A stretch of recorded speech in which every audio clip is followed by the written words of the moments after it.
এই তামিম ভাই, সাইদ ভাইয়ের 35 লক্ষ টাকা কেন আপনারা মাইরা খাইছেন? কেনই প্রতারণা করছেন মানুষের সাথে? কেনই প্রতারণা করলেন আপনারা? ভাই আপনি আমরা যে সাইজ ভাইয়ের 35 লাখ টাকা মাইরে গেলাম, হ্যাঁ, আপনার দলিল কি? আপনার কিভাবে বুঝলেন আমরা মাইরে গেলাম? কিভাবে বুঝছি মানে সাইদ ভাইরে আপনারা ইন্ডিয়া নিতেছেন না, ঢাকা পিজি হসপিটালে নাই, কোনো চিকিৎসাই করাইতেছেন না, আগে যেরকম আছিল এইরকমই আছে। ও আচ্ছা, আপনি এটাই বুঝাইতে হ্যাঁ, চাচ্ছেন। হ্যাঁ। ভাই এটা তো আর কুড়িমগঞ্জ থেকে ঢাকা যাওয়ার পথ না যে আপনি চাইলে কি উচ্চ করবেন। এটা বিষয় হিসেবে ফাস্টফুড ভিসার একটা কাজ আছে, যে কাগজপত্র জমা দিতে হয় এবং এটা একটা প্রসেসিং আছে, এটা সময় লাগে। ভাই এটা তো আপনার কাছে জানবেন আগে। আর জানুন ধর মিয়া, 35 লক্ষ টাকা ম্যানেজ করতে হবে 3 দিন সময় লাগে নাই, 7 দিন সময় লাগে নাই, আপনারা ভিসা ম্যানেজ করতে এত এত দেরি লাগে কে?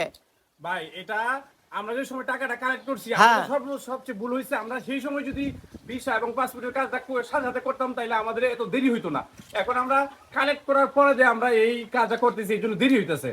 বিষয় হচ্ছে ইন্ডিয়ার যে পাসপোর্ট এবং ভিসা এগুলি আমরা দ্রুতভাবে কাজ করতেছি এবং পাসপোর্ট তো হয়ে গেছে, ভিসা প্রসেসিং এর কমপ্লিট মেসেজও চলে আসছে। মেসেজ চলে আসছে। হ্যাঁ। তার মানে সাইদ, আবু সাইদে যখন লিভার ক্যান্সারে আক্রান্ত, তার টাকা নিয়ে সবাই দৌড়াদৌড়ি করছে, তার টাকা সংগ্রহ নিয়ে দৌড়াদৌড়ি করছে, কেউ তার ভিসা পাসপোর্ট নিয়ে দৌড়াদৌড়ি করে নাই। না না না না, কে কিভাবে টাকা সংগ্রহ করব, কে কিভাবে ভিউ সংগ্রহ করব, কে কিভাবে ক্রেডিট নিব, সবাই সেদিকে নজর রাখছে, সেদিকে দৌড়াদৌড়ি করছে, কিন্তু আবু সাইদের কিভাবে চিকিৎসা হইব সেই খবর কেউ রাখে নাই। এখানে একটা বিষয় আমি বলতে চাই, যে সময় এই টাকাটা উঠতেছে আমরা বিশাল বিষয়টা পাসপোর্ট এবং বিষয়ে আলোচনা তুলছিলাম, হ্যাঁ। তখন একজন বলতেছে এই নিয়ে চিন্তা করবেন না, এটা 24 ঘন্টায় চলে আসে। 24 ঘন্টা চলে আসবে, তার বাপের কারখানা। হ্যাঁ, হ্যাঁ। তার বাপের কারখানা, পাসপোর্ট হলো তার বাপের ফ্যাক্টরি, 24 ঘন্টা ফিঙ্গারপ্রিন্ট দিবে চলে আসবে। আর ভিসা হলো তার নানার কারখানা।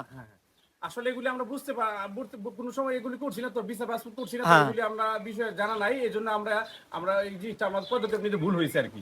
তাইলে এই যে বিভিন্ন মানুষ যে বলতাছে যে আবু সাইদ লিভার ক্যান্সার হয় নাই, জন্ডিস হয়েছে, চোখ হলুদ হয়ে গেছে, সে স্বাভাবিক হাঁটতাছে চলতাছে, কোনো সমস্যা নাই, লিভার ক্যান্সার হয় নাই, লিভার ক্যান্সার যদি হইতো সে হসপিটালে থাকতো, এই পিজি হসপিটালে গেছে তারে পায় নাই, বাড়িতে আসছে তারে পায় নাই, তারে আপনারা রাখছেন কোন জায়গায়? ও আচ্ছা, আমি এটা সংক্ষিপ্ত একটা উত্তর দেই। দেন। অনেকে বলতেছে যে ক্যান্সার হসপিটালও সে কেন না। হ্যাঁ। এখানে বিষয় হচ্ছে মানুষ এই বিষয়টা জানে না। লিভার ক্যান্সার এক জিনিস আর ক্যান্সার এক জিনিস, হ্যাঁ। ব্লাড ক্যান্সার এক জিনিস আর লিভার ক্যান্সার এক জিনিস। হ্যাঁ।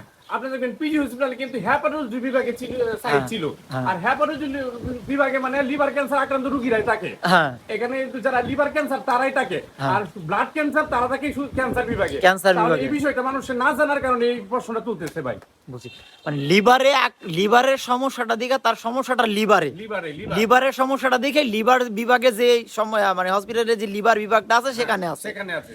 মহাখালী যে ক্যান্সার হসপিটাল আছে সেখানে নাই। না না না, তার তো ব্লাড ক্যান্সার হয় না, হ্যাঁ, তার হইছে লিভার ক্যান্সার। লিভার ক্যান্সার, যে কারণে পিজি হসপিটালে তার চিকিৎসাটা চলছে। হ্যাপাটোলজি বিভাগে আছে। আচ্ছা, তাহলে সে তো এখন পিজি হসপিটালে নাই। ভাই পিজি হসপিটালে নাই, আপনারা জানেন কিছুদিন আগে তাকে ঘিরে হ্যাঁ। বিভিন্ন রকমের কুচুকরি মহল হ্যাঁ। তাকে ঘিরে বিভিন্ন রকমের ষড়যন্ত্র শুরু করে দিয়েছে, এবং মানুষ পিড়াপিড়ি এবং মারামারির পর্যায়েও চলে গেছে তার হ্যাঁ। আত্মীয় স্বজনের সাথে। এখন আমরা দেখতেছি সে এখানে থাকলে নিরাপদ নাই, নিরাপদ এই জন্য নাই। আমরা কি করছি, তাকে নিরাপদে রাখার জন্য তার যে অ্যাড্রেস হ্যাঁ। হসপিটালে রাখছি, কিন্তু তার অ্যাড্রেসটা গোপন রাখছি যাতে করে মানুষ পিড়াপিড়ি না করে। সে এখন তো ভাইরাল ব্যক্তিত্ব, বুঝলেন? হ্যাঁ। এই জন্য আমরা তার বিষয়টা গোপন রাখছি। বুঝতে পারছি। আবু সাইদ ভাই অসুস্থ, খুব বেশি অসুস্থ, আগে থেকে অনেক অসুস্থ। হসপিটালে মানুষ অনেক বেশি ভিড় করে, হলুদ সাংবাদিক, ইউটিউবার, ফেসবুক কন্টেন্ট ক্রিয়েটররা অনেক বেশি ভিড় করে, যে জন্য আবু সাইদ ভাইয়ের হসপিটাল পরিবর্তন করা হয়েছে, জায়গা পরিবর্তন করা হয়েছে, তার গোপনীয় স্থানে রেখা চিকিৎসা করা হইতেছে, তার ভিসা হাতে আসার আগ পর্যন্ত। জি জি জি যখনই তার ভিসাটা আসবো, সে হসপিটাল থেকেই চলে যাবে ইন্ডিয়া। জি জি। তাহলে ইন্ডিয়া কি সে যাবে? ভাই আপনাকে এবং দেশবাসীকে আমি এই ভিডিওর মাধ্যমে বলে দিতে চাই, আপনারা যতই সমালোচনা করেন, হ্যাঁ। যখন সে প্লেনে উঠে যাবে, বিমানে উঠে যাবে, হ্যাঁ। তখন আপনাদের সমালোচনা সবকিছু ধুলার সাথে মিশে যাবে। আপনারা সারা দেশবাসী আপনারা সহযোগিতা করছেন, আপনাদের কৃতজ্ঞতা আমরা ভাষায় প্রকাশ করার মতো না, কিন্তু আপনারা আসলে প্রকাশ করতেছেন। এটার আপডেট কেন হচ্ছে না? আপডেট দিতে গেলেই তো ভাই অ্যাড্রেস দিতে হয়, রুগীর খবর দিতে হয়, দিলেই বিভিন্ন যে মানুষ পিড়াপিড়ি করে। এই জন্য আমরা সবকিছু গোপন রাখছি। যেদিন আমরা তাকে বিমানে তুলে দিতে পারবো সেদিন আমরা সবকিছু প্রকাশ করব। আপনারা নিশ্চিত থাকেন 2-1 দিনের মধ্যেই, 2-3 দিন, একটু দেরি হতে পারে, ভিসা কমপ্লিট, এটার মেসেজও চলে আসছে।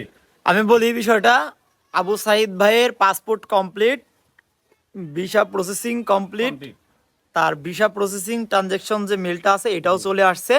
এখন শুধু ভিসাটা হাতে পাওয়ার বাকি আছে, পাসপোর্টে যে ভিসাটা লাগে আসছে, স্টাম্পিং হয়ে আসছে, এটা হাতে পাওয়া বাকি আছে। হাতে পাওয়া মাত্রই টিকিট কাটবে, চলে যাবে ইন্ডিয়া। এই ছিল তার লাস্ট আপডেট। তো সবাই ভালো থাকবেন, সুস্থ থাকবেন। পরবর্তী আপডেট জানায় দিব। সবাই বিভ্রান্ত সৃষ্টি করবেন না, কেউ ভুল তথ্য দিবেন না। আল্লাহ হাফেজ।